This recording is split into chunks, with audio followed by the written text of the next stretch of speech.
अस्सलाम वालेकुम स्टूडेंट्स, आज हमने टॉपिक डिस्कस करना है, उसका नाम है लिमिटिंग रिएक्टेंट। जैसा कि आपको इसके नाम से पता चल रहा है, ये लिमिटिंग रिएक्टेंट है। ये लिमिट कर देगा किसी चीज़ को। वो चीज़ क्या है? वो प्रोडक्ट है कि प्रोडक्ट को बेसिकली अमाउंट को लिमिट कर देता है, कंट्रोल करता है। ऐसे तमाम रिएक्टेंट्स जो प्रोडक्ट की अमाउंट को कंट्रोल करेंगे या जिसके ऊपर प्रोडक्ट की अमाउंट डिपेंड कर रही होगी, उसको हम लिमिटिंग रिएक्टेंट कहेंगे।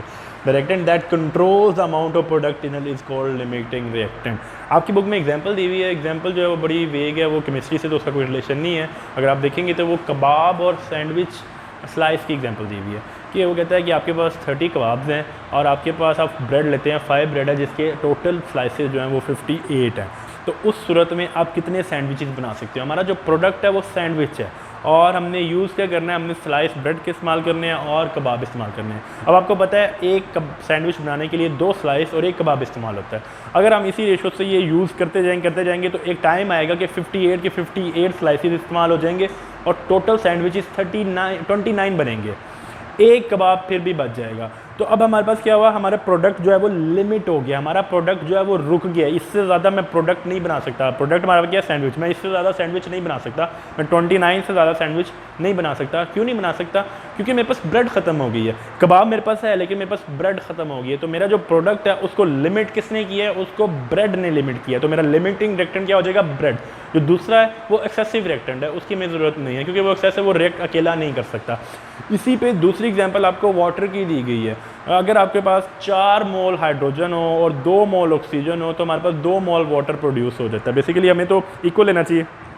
हम कहते हैं लेट्स सपोज 4 मोल हाइड्रोजन और 4 मोल ऑक्सीजन ले लेते हैं और हमारे पास वाटर जो है वो 2 मोल प्रोड्यूस होगा। 2 मोल वाटर प्रोड्यूस होने का मतलब है हमारे पास जो 4 के 4 मोल हाइड्रोजन है वो तो यूज़ हो गए हैं, लेकिन ऑक्सीजन के हमारे पास हाफ मोल यूज़ हुए, मतलब 2 मोल्स यूज़ हुए हैं।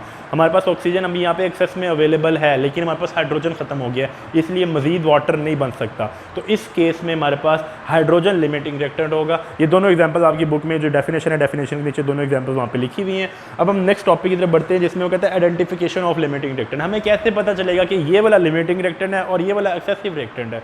तो उसके लिए बेटा जी हम क्या करते हैं? कैलकुलेट करते हैं number of moles of reactant. सबसे पहले आपको जो इक्वेशन गिवन होगी उसमें number of moles of reactant calculate कर लेंगे। उसके बाद उससे हम number of moles of product find करेंगे बैलेंस केमिकल इक्वेशन में। हम इक्वेशन देखेंगे, इक्वेशन को बैलेंस करेंगे, उससे हम number of moles of product find करेंगे और एंड पे हम ये देखेंगे कौन से वाले रिएक्टेंट से कितना प्रोडक्ट प्रोड्यूस हो रहा है। जिससे कम प्रोडक्ट प्रोड्यूस हो रहा होगा वो हमारा लिमिटिंग रिएक्टेंट है। इसी पे बेस करती आगे आपके पास एग्जाम्पल नंबर 13, मैं उसकी स्टेटमेंट रीड कर देता हूँ, वो आपके लिमिटिंग रिएक्टेंट समझने में ज़्यादा आसानी होगी, हेल्पफुल होगी। मैं एग्जाम्पल वो कहता है NH3 gas can be prepared by heating together 2 solids. हम 2 सॉलिड्स को हीट करते हैं तो हमारे पास NH3 अमोनिया गैस प्रोड्यूस हो जाती है। वो 2 सॉलिड्स कौन से हैं? NH4Cl and CaOH2, ammonium chloride and calcium hydroxide. इन दोनों को हमने हीट करना है। ये दोनों सॉलिड हैं। If a mixture containing 100 grams of each solid is heated. हमारे पास ये दोनों सॉलिड जिनको हम हीट करेंगे इन दोनों के 100 ग्राम्स अवेलेबल है। इनिशियली दोनों के हमारे पास 100 ग्राम्स अवेलेबल है। तो हमने क्या क्या फाइंड करना है? Calculate the number of grams of NH3 produce. तो हमने ये कैलकुलेट करना है कि NH3 अमोनिया गैस कितनी प्रोड्यूस हुई है। And calculate the excess amount of reagent left behind. और हमने ये बताना है कि जौन सा हमारे पास रिएक्टेंट जिसको रीएजेंट भी कहते हैं वो बच गया है तो वो कितना बच गया, उसका कितना मैस हमारे पास अवेलेबल है। तो हम सबसे पहले बैलेंस केमिकल इक्वेशन लिखेंगे। हमारे पास दो सॉलिड हैं जो कि रिएक्टेंट है, वो दोनों रिएक्ट कर रहे हैं। वो रिएक्शन कैसे करते हैं? Ammonium chloride sodium calcium hydroxide से रिएक्शन करता है, कैल्शियम क्लोराइड प्रोड्यूस कर लेता है, अमोनिया गैस प्रोड्यूस कर लेता है और वाटर प्रोड्यूस कर लेता है। सबसे पहले इस इक्वेशन को हमने बैलेंस करना है। आपको ये क्वेश्चन में बैलेंस केमिकल इक्वेशन गिवन है। उसके बाद हम क्या करेंगे? हम number of moles of reactants find करेंगे। पहला स्टेप हमारे पास क्या है? Calculate the number of moles of reactant.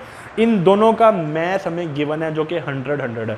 Number of moles find करने के लिए हमें सिर्फ 2 चीज़ें चाहिए होती हैं। एक गिवन मैस जो कि हमारे पास गिवन है और दूसरा मोलर मैस। मोलर मैस हमेशा हम केमिकल फार्मूला से फाइंड कर लेते हैं। अगर मैंने NH4Cl का नंबर ऑफ मोल्स फाइंड करने तो सबसे पहले इसका मोलर मैस फाइंड करना पड़ेगा। मोलर मैस कैसे फाइंड करेंगे? यहाँ पे नाइट्रोजन का एक एटम है, 1 × 14 नाइट्रोजन का मैस होता है, प्लस 4 एटम ऑफ हाइड्रोजन है, 4 × 1 हाइड्रोजन का जो मैस होता है 1 है, प्लस एक एटम है क्लोरीन का, 1 × 35.5 क्लोरीन का जो मैस है वो 35.5 होता है। तो आप जब इसको कैलकुलेट करोगे तो ये 53.5 आपके पास मोलर मैस आ जाएगा NH4Cl का। तो नंबर ऑफ मोल्स कैसे फाइंड करेंगे? Given mass divided by molar mass. Given mass 100 है डिवाइडेड बाय 53.5 जो कि इसका मोलर मैस है। तो हमारे पास आंसर आ जाएगा 1.87। ये हमने क्या किया है, ये हमने number of moles of NH4Cl find कर लिए हैं।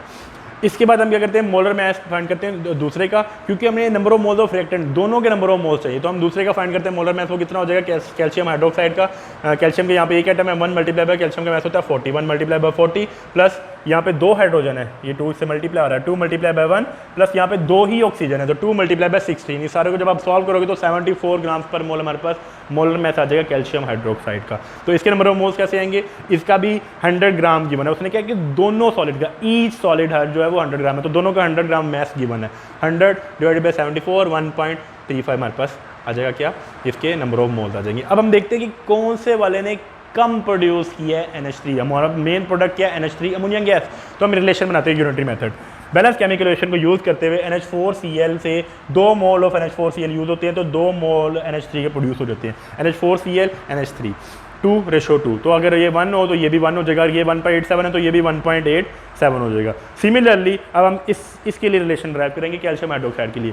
कैल्शियम हाइड्रोक्साइड का 1 मोल अगर यूज़ होता है तो अमोनिया के 2 मोल प्रोड्यूस होंगे, तो 1:2। अगर इसका 1.35 मोल यूज़ होता है तो इसके कितने प्रोड्यूस हो जाएंगे, 2.70।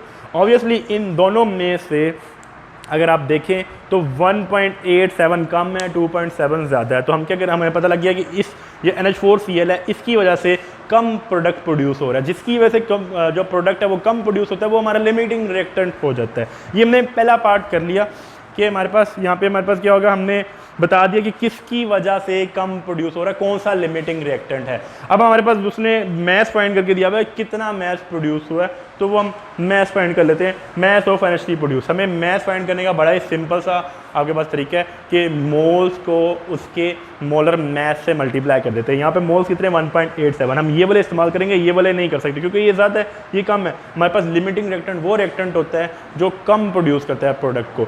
1.87 जैसे ही प्रोड्यूस होंगे हमारे पास NH4Cl ख़त्म हो जाएगा, उसके बाद आगे जा नहीं सकता। ये वो सेम एग्जांपल है कि जब हमने 29 सैंडविचेस प्रिपेयर कर लिए हैं तो अभी मेरे पास कबाब तो है लेकिन ब्रेड खत्म हो गई है ना, तो मैं 30 सैंडविच प्रोड्यूस नहीं कर सकता।